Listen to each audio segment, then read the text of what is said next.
The grand ballroom buzzed with life as guests chatted, laughter echoed, and servers floated by with silver trays. Thomas stood near the center of the room, hands clasped behind his back, taking in the scene. The room was filled with family, friends, and even a few colleagues who'd watched him work his way up over the years. He spotted a few of them across the room, lifting their glasses in a toast toward him, and he returned the gesture with a warm nod. Today was special. This wedding symbolized more than the union of his eldest daughter and her fiancé. It represented the legacy he'd built, years of dedication, sacrifice, and endless work. He was the proud father, the devoted husband, the loyal friend, a man who had always put his family first. As he scanned the crowd, he saw his wife, Scarlett, making her way toward him with a confident stride. Her red dress hugged her frame, and her hair was styled just the way he liked. She was a beautiful woman, the love of his life, or so he'd thought for years. Behind her, their 5 children trailed, laughing and chatting amongst themselves. "Thomas," she called out as she approached, flashing him a familiar smile. He beamed back, feeling his heart swell. "Scarlett, you look stunning. Everything about today is perfect," he said, reaching to clasp her hand. She gave him a nod, but he sensed a flicker in her gaze, a hint of something he couldn't place. Just then, Thomas caught sight of Daniel, his best friend, standing across the room. Daniel was surrounded by Thomas's children, and they all seemed to be hanging on his every word, laughing at some joke.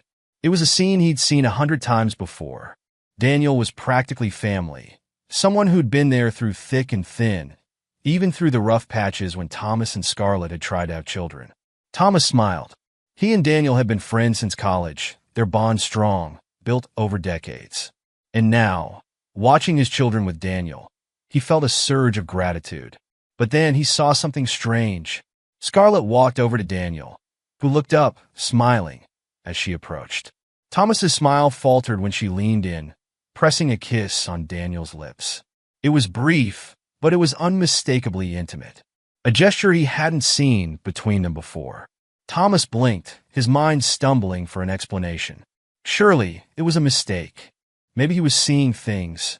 But as he watched, Scarlett leaned closer to Daniel, her voice loud enough to carry, and said, "Can you believe he still thinks he's been raising his own kids?"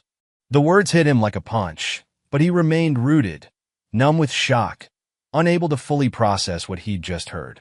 "We convinced him all these years that the procedure worked," she continued, a sneer on her lips. "They're yours, babe. And now this loser's even funded this extravagant, $1 million wedding." The world around Thomas blurred as her words sank in. His heart hammered, each beat tightening in his chest. He felt his breath catch, his vision narrowing as the realization dawned. It wasn't enough, though, because then his youngest son stepped closer, smirking, his voice dripping with sarcasm as he added, "We've been pretending to be his good little kids. Uncle Daniel's our real dad anyway." Thomas's hands trembled, his face turning pale. He swallowed hard, staring at the people he'd devoted his life to. This couldn't be real. This couldn't be happening. He took a shaky breath, feeling his throat tighten as he forced himself forward, his voice emerging low but cold. "This wedding," he said, words seething with pain and fury, "is over." The music cut off, and the hum of conversations fell silent as gasps rippled through the crowd. All eyes turned toward him, and whispers began to spread. The bride herself looked up, her face a mixture of confusion and concern. "Thomas," Scarlett started, a flash of panic in her eyes. But he cut her off, raising a hand. "No," he said, his voice steely. "I've listened to enough lies." Daniel stepped forward, arms raised slightly as though trying to calm him down. "Tom, let's talk about this somewhere else," he stammered, the confident grin wiped clean from his face. Thomas's gaze hardened. "Don't call me that. You don't get to pretend you're my friend anymore." He turned his gaze to Scarlett, who now looked truly frightened, her cheeks flushed as she took a step back. The children clustered around her, looking at him with a mixture of guilt and fear. "How long?" Thomas demanded, his voice barely controlled. Scarlett's lips trembled. "Thomas, how long?" He repeated, his voice louder, carrying across the room. The guests around them looked away, trying to pretend they weren't listening, but every pair of ears in that ballroom was locked on them. Scarlett took a shaky breath, refusing to meet his gaze. Since the beginning, she muttered, barely audible. Since we couldn't conceive. Thomas's heart dropped, his chest tightening with each word. He thought back to the struggles they'd faced in those early years, the pain of infertility. He believed in the treatments, the doctor's words. He believed Scarlett when she'd said it would all work out. Daniel opened his mouth, but Thomas cut him off with a glare. So you, he said, his voice laced with venom, you've been lying to me for years, pretending, while I raised these children, thinking they were mine? Daniel averted his gaze, unable to answer. Thomas turned back to his children, who stood huddled together, looking guilty, as though they were only now realizing the extent of their betrayal. I gave you everything, Thomas whispered, more to himself than anyone else. I sacrificed everything. For what? For a lie. The bride, his eldest daughter, stepped forward, her face pale. Dad, please. We didn't mean for you to find out like this. He laughed bitterly. Didn't mean for me to find out? You all knew. Every single one of you knew. And you let me believe. His voice broke, the weight of the truth crashing down on him. You let me believe that you loved me. The room was silent, the guests stunned, the bride's eyes filling with tears. Scarlett stepped closer, her face desperate. Thomas, please, she begged, reaching out to touch his arm. We can work through this. I made a mistake, but I love you. He flinched, jerking his arm away as though her touch had burned him. Love? You don't know what that word means, Scarlett. None of you do. The children glanced at each other, shuffling awkwardly, the weight of their deception finally hitting them. Thomas's voice dropped, calm and deadly. I want every single one of you out of my life. You're all removed from my inheritance. You've taken enough from me. Scarlett's face crumpled. Thomas, don't do this. You don't mean that. He took a step back, feeling the finality of his decision. He couldn't forgive them. Not after this. He looked over the faces of his family, Scarlett, Daniel, the children he'd once adored. And then he turned away, leaving them standing there as he walked out, each step lighter than the last, knowing he would never look back. The weight he'd carried for years fell away as he left them all behind, leaving his past to crumble on the ballroom floor. Thomas's home was quiet, empty in a way that only reminded him of the void his family had left. He found a strange comfort in that emptiness now, away from the web of deceit that had unraveled his life. But despite cutting his family off, they weren't content to stay away.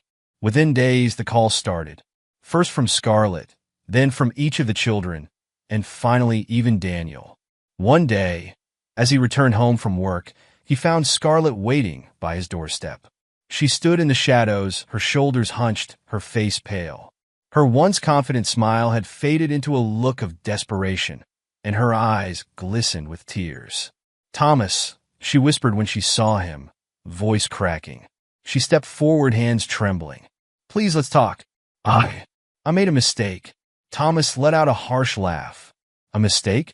That's what you call it? Scarlett's lip quivered, and she tried to reach out, her fingers barely brushing his sleeve. Please, Thomas. It was a moment of weakness. A moment of weakness. His voice was low, filled with barely restrained anger. It lasted over 20 years, Scarlett. You didn't just have an affair.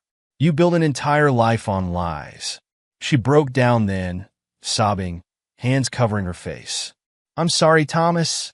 I thought you'd never find out. I wanted to protect us, protect the kids. He raised a hand to silence her. Protect them? By teaching them to lie to me? By keeping me in the dark? Don't you understand? You took everything good in my life and twisted it. Scarlett shook her head, her tears flowing freely. Please, I'm begging you. I'll do anything, just don't throw us away like this. Think of the kids, he scoffed. The kids? You mean Daniel's kids. You've already thrown away my trust. There's nothing left. Before she could say another word, he opened the door, stepping inside and slamming it shut, cutting off her pleas. But even from the other side of the door, he could still hear her sobbing, calling his name. For a moment, he hesitated, a pang of pity stirring. But he pushed it away. he wouldn't be fooled again. The next day, it was his oldest son, Marcus, who showed up. Tall and lanky, Marcus looked nervous, his hands shoved deep in his pockets, his face pale. "Dad," he began, voice unsteady. "Can we talk?" Thomas folded his arms, giving him a long, hard look. "Talk? About what, Marcus?" "You've had years to talk to me." Marcus shuffled his feet, avoiding his father's gaze. I didn't know, Dad. I swear. I thought you knew too." "You thought I knew?" Thomas let out a bitter laugh. "So, you went along with it anyway? All these years? Playing your part like nothing was wrong." Marcus glanced up, guilt flashing across his face. "I was just a kid, Dad. I didn't understand.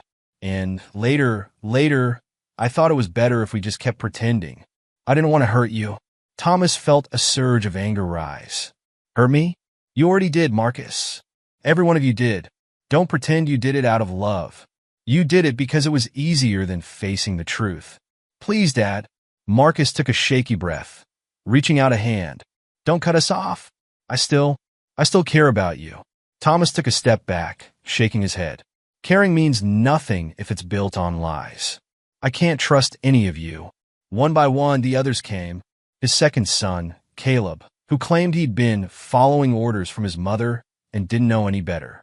His daughters, Lisa and Sophie, who pleaded with him, each tearfully insisting they never wanted to hurt him. And finally, his youngest, Evan, who looked at him with sad, wide eyes, trying to convince him he'd been too young to understand. "Too young to understand?" Thomas repeated to Evan, his tone cold. "You weren't too young to mock me. You weren't too young to join in on the lies." Evan's face crumpled. I thought it was a game, Dad. I didn't know." "Save it," Thomas snapped, his patience fraying.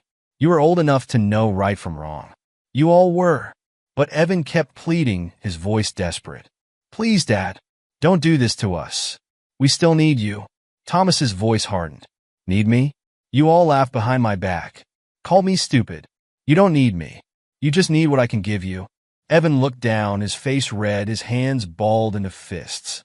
"It wasn't like that, wasn't it?" Thomas's voice was cutting. "Then tell me, Evan. Tell me how it was, because I seem to have missed it." Evan had no answer. He mumbled something, but Thomas wasn't listening. He felt a surge of bitterness, exhaustion washing over him. He turned away from Evan, leaving him standing on the porch, stunned. The days dragged on, each visit from his family weighing him down. But it was Daniel's arrival that finally pushed him to the breaking point. One evening, as Thomas pulled into his driveway, he saw Daniel leaning against his car waiting. Daniel's face was somber, his hands shoved into his coat pockets. Thomas stepped out of his car, eyeing him with a look that could cut glass.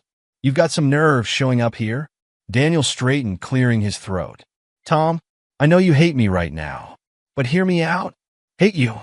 Thomas laughed darkly, locking his car and starting toward the house. "Hate doesn't even begin to cover it." "Please, man," Daniel pleaded, following him. "I made a mistake. I should have told you the truth. I thought I was protecting you." "Protecting me?" Thomas stopped, turning to glare at him. "You were protecting yourself. You enjoyed watching me play the fool, didn't you?" Daniel winced, lowering his head. "No, that's not it. I was scared. I didn't want to lose our friendship. You lost it the second you touched my wife." Thomas's voice was barely above a whisper, but the venom in his tone was unmistakable. Daniel sighed, frustration etched across his face. "Come on, Tom. We've been through so much together. Isn't there any way you can forgive me?" "Forgive you?" Thomas felt a surge of anger. "You destroyed my life. You took my family, my trust, my pride. And you expect forgiveness?" "I made a mistake," Daniel repeated, his voice breaking. "I wish I could take it back." Thomas took a deep breath, shaking his head slowly. "There's no going back, Daniel. You don't get to undo this." Daniel reached out, his hand brushing Thomas's shoulder. "Tom, please." Thomas stepped back, knocking his hand away. "Don't touch me. Don't you ever touch me again." Daniel's face crumpled, and he nodded slowly, his shoulders sagging. I'm sorry, Tom. I never wanted this. Want it or not, you did it. And now you have to live with it." Without another word, Thomas turned and walked into his house, locking the door behind him. He leaned against it, breathing heavily, feeling the weight of everything finally crash over him. Thomas sat alone in his study, the quiet of the room amplifying his thoughts. He had spent countless nights grappling with the betrayal, questioning everything he had once believed to be true. But now he was done with reflection. It was time for action. The plan had been forming ever since he left the wedding. Thomas knew he couldn't simply walk away from this without making his former family feel the weight of their actions. This wasn't about impulsive rage. It was about calculated justice. He wouldn't let them continue with the life they had enjoyed off the back of his efforts. Within days, Thomas had assembled a team. He found a private investigator, someone with a reputation for uncovering secrets that people would rather keep buried. Together, they began delving into Daniel's business dealings and financial history.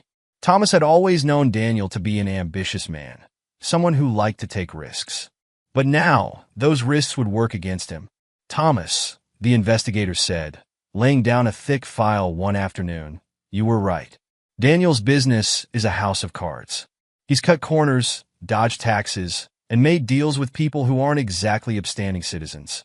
Thomas skimmed through the file, feeling a dark satisfaction as he read each page. Perfect. Gather everything and send a copy to the authorities. And keep an eye on his bank accounts. I want to know the moment they start freezing assets. The investigator nodded, and Thomas allowed himself a rare smile. It was beginning. A few days later, Thomas received a call. Sir, I thought you'd like to know that Daniel's accounts are being investigated. The authorities found a series of transfers that look highly suspicious. Good, Thomas replied, a note of satisfaction in his voice. Keep me posted, and make sure to send a few of those documents to the press. Let's see how Daniel handles the spotlight. As the news broke, it wasn't long before Daniel's company started to crumble. Investors pulled out, clients cut ties, and the value of his business plummeted.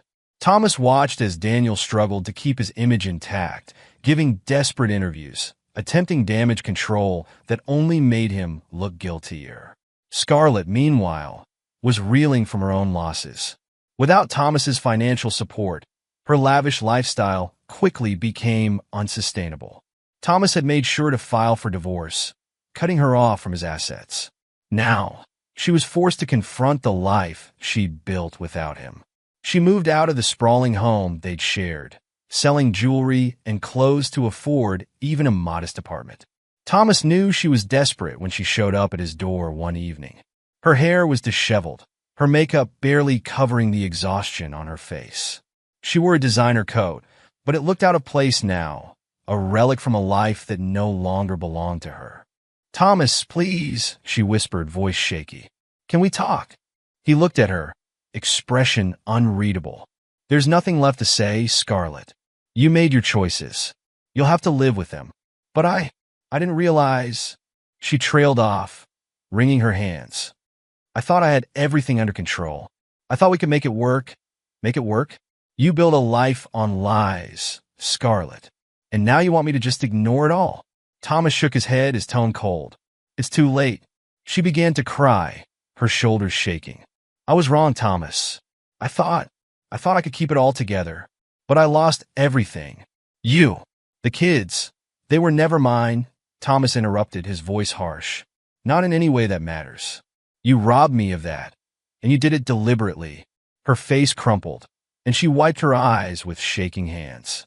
Is there no way you can forgive me? He paused, looking at her, feeling only a faint trace of the love he'd once felt. No, Scarlett. There's no forgiveness left to give. Days later, Daniel tried a similar tactic. He called Thomas, leaving desperate voicemails asking for a meeting, begging for the chance to explain. When Thomas finally picked up, he was met with Daniel's shaky voice. Tom, please, you have to hear me out. Thomas stayed silent, letting him talk, the cold satisfaction growing as he heard the strain in his former friend's voice. I'm ruined, Daniel continued. Everything I built, it's all falling apart. You've made your point, okay? But this is going too far. Thomas's voice was steady. You don't get to decide how far is too far, Daniel. Not after everything you did. Please, Tom, Daniel pleaded, his tone frantic. I was wrong. I'll admit that. But we were friends for so long. We were friends because I trusted you, Daniel. You spent years smiling in my face while lying behind my back. There's no friendship left. All that's left is the consequences. Daniel let out a shaky breath, sounding broken. I get it. I just thought maybe we could talk, that maybe there was a way to fix this. Thomas's voice was ice. The only thing left to fix is my own life. And that doesn't include you. He hung up, feeling the weight of finality in his decision. Daniel had made his bed, and now he would face the repercussions. In the months that followed, Thomas's life took on a new rhythm. Free from the toxicity of his past, he started reaching out to old friends, people he'd lost touch with over the years. One evening, he reconnected with Linda, a woman he had known long before he'd met Scarlett. She was warm, compassionate, and had a way of making him feel seen in a way he hadn't felt in years. Their first meeting was casual, just coffee and laughter, reminiscing about old times. But something stirred in Thomas as he talked to her, a feeling he hadn't felt in a long time, hope. Linda tilted her head, watching him with a kind smile. It's good to see you happy, Thomas. I mean, really happy. He nodded, his heart feeling lighter than it had in years. It's been a long time since I felt like this. I thought I'd lost that part of me. Linda placed a comforting hand on his arm, looking at him with understanding. You're not lost, Thomas. You've just been through a lot, but you're still here. As the weeks passed, their connection deepened. Linda was steady and loyal, her presence a healing balm for the wounds left by betrayal. She never pressed him about his past, only supported him as he moved forward. Slowly, Thomas found himself opening up to her, sharing the scars he carried, and she listened, offering comfort rather than judgment. One evening, as they walked together under the city lights, Thomas found himself stopping, turning to face her. Linda, I don't know where this is going, but I haven't felt this way in a long time. She smiled, squeezing his hand. Neither have I. Let's take it one day at a time. Thomas smiled, a genuine warmth filling him. For the first time in a long time, he could see a future that wasn't shadowed by the past. Meanwhile, Daniel and Scarlett's lives continued to unravel. Without Thomas's support, Scarlett was struggling to keep up with the debts piling up around her. Daniel's business had collapsed completely, his reputation in ruins, and he was scrambling to stay afloat. One day, Thomas heard through mutual acquaintances that Daniel was living out of a small apartment, working odd jobs to make ends meet. Scarlett, meanwhile, had been forced to move to a modest neighborhood, her former lifestyle now a distant memory. Thomas didn't take joy in their downfall, but he felt a quiet sense of justice. They had taken everything from him, his trust, his happiness, his years. Now, they were living with the consequences. As Thomas continued his life with Linda, finding new joy and purpose, he looked back on everything that had happened. His past had scarred him, but it had also shown him what truly mattered.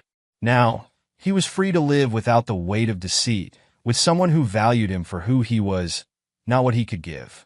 And as he closed that chapter of his life for good, Thomas knew he would never look back. Thomas was at his desk, quietly focused on some paperwork, when he heard a faint knock at his door. The sound was hesitant, almost fearful. He knew who it was before he opened it. He took a steadying breath, preparing himself to face whatever broken plea lay on the other side. Opening the door, he found Scarlett standing there, looking disheveled and hollow. Her hair was no longer styled to perfection, and the expensive clothes that had once clung to her with elegance now seemed out of place, like relics from another life. Behind her, he spotted Daniel, shuffling awkwardly, his face a mask of exhaustion and desperation. The man who had once been confident, standing beside him at family gatherings with a smug smirk, now looked barely able to meet Thomas's eyes. Thomas, Scarlett's voice cracked, and she tried again, forcing herself to look at him. Please, we need to talk. He stepped aside wordlessly, letting them enter the living room. He closed the door, and for a moment, none of them spoke, the silence thick and oppressive. Scarlett broke it first, her voice barely above a whisper. We were out of options. Thomas stayed quiet, watching her struggle to find the words. She looked down, fingers trembling as she twisted them together. We've lost everything, she continued, her voice filled with barely contained despair. The house, the cars, our accounts are empty. The business, she glanced briefly at Daniel, who was still staring at the floor. It's all gone, Thomas. Your business is gone, Thomas said coldly, crossing his arms. Your home is gone. The life you chose is gone. And why are you here, telling me this? Scarlett's lip quivered, and she stepped forward. Thomas, I know I hurt you. I made horrible mistakes. But I was desperate. I thought I could have everything I wanted, that I could make it work somehow. You thought you could lie, deceive, and walk away from it all. Thomas interrupted, his voice low, but full of steel. You thought you could have everything without consequences. And now that your fantasy has crumbled, you expect me to feel sorry for you. Daniel, who had been silent up to this point, finally looked up, his eyes red and filled with a raw, desperate plea. Tom, I know we messed up. We betrayed you, and I have to live with that every day now. But you've already ruined us, haven't you? You've made your point. Isn't that enough? Thomas let out a humorless chuckle, shaking his head. You think this is about making a point? This was about justice. You both lived comfortably while I raised children you both knew weren't mine. You used me. And now, you're here because you want me to fix the mess you made. Scarlett's hand shot to her mouth, stifling a sob. She tried to reach out, but he stepped back, making his disdain clear. Thomas, please. I'm so sorry. I've lost everything that mattered to me. We just need a little help to get back on our feet. Thomas raised an eyebrow, his voice cold and distant. Help? He looked directly at Daniel. How many times did you two laugh behind my back, planning all of this? Did you ever think about helping me when you were taking everything I worked for? Daniel's head hung lower. I was wrong, Tom. I thought I was invincible. But you've shown me that I was living in a lie. You destroyed your own lives, Thomas said quietly, turning away from them both. It's poetic, isn't it? All those years you took everything from me, and now you come to me when you have nothing left. Scarlett took a shaky step forward, her voice small. Thomas, I know I don't deserve it, but could you ever forgive me? Could we try to start again? A quiet, bitter laugh escaped Thomas. He turned to face her, his gaze icy. Start again? You made your choice, Scarlett. And as for forgiveness, he let the words hang in the air, their finality ringing out. Forgiveness is not something I owe you. Scarlett broke down, covering her face as she cried. Daniel looked away, his own shoulders sagging under the weight of his guilt. Thomas took a breath, steadying himself. Scarlett, I spent years trusting you, building a life that you casually tore apart. I was nothing but a convenience to you, someone to pick up the pieces and play the part of the fool. And now you think that you can walk back in and ask for forgiveness. Scarlett dropped her hands, her tear-streaked face twisted with anguish. But, Thomas, we're all out of options. I thought if we could just... Enough. Thomas cut in, his voice unyielding. You wanted a life with him. Now you have it. The only problem is, without me, you have nothing left. Go find your own way. With one last, hopeless look, Scarlett nodded, realizing the finality of his words. She took Daniel's arm, leading him to the door. But just as she reached for the handle, she turned back. Thomas, she said softly, her voice raw, I loved you once. Thomas looked at her, his gaze unwavering. No, you didn't. You loved what I could give you. You loved the life I provided. But you never loved me. Scarlett's shoulders slumped, and she nodded, unable to deny the truth. Without another word, she opened the door, and the two of them left, closing it behind them. The silence that followed felt different to Thomas than it had before. This time, it was a calm, peaceful silence, one that wasn't filled with the shadows of betrayal. He sat back down at his desk, looking around his home. It felt like his again, no longer tainted by lies. In the days that followed, Thomas found himself looking forward to the future. With the weight of betrayal lifted from his shoulders, he felt free. Thomas awoke to a soft glow of morning sunlight filtering through his bedroom window. He stretched, feeling a calm warmth settle over him that he hadn't felt in years. He turned to see Linda lying beside him, her face serene and relaxed as she slept. He watched her for a moment, marveling at how someone could bring so much peace into his life just by being there. It hadn't been easy to open his heart again, especially after everything he'd been through. But Linda had approached him with a quiet patience, giving him the space and time he needed. Their relationship had blossomed slowly, nurtured by the simple, unspoken understanding between them. Linda knew his story, knew every painful detail of the betrayal he had suffered, and yet she had never pressured him to move faster than he was ready. That patience, he realized, had healed him more than any dramatic gesture ever could. Linda stirred, her eyes fluttering open. She looked at him and smiled, her gaze warm and steady. "Good morning," she whispered. "Good morning," he replied, brushing a strand of hair from her face. She reached up and touched his hand, a small gesture that spoke volumes. "Ready for today?" Thomas nodded. They had plans to visit an old friend he hadn't seen in years, someone he'd drifted away from during his marriage with Scarlett. It was part of his effort to rebuild the life he had once set aside, reconnecting with people who mattered to him before everything had unraveled.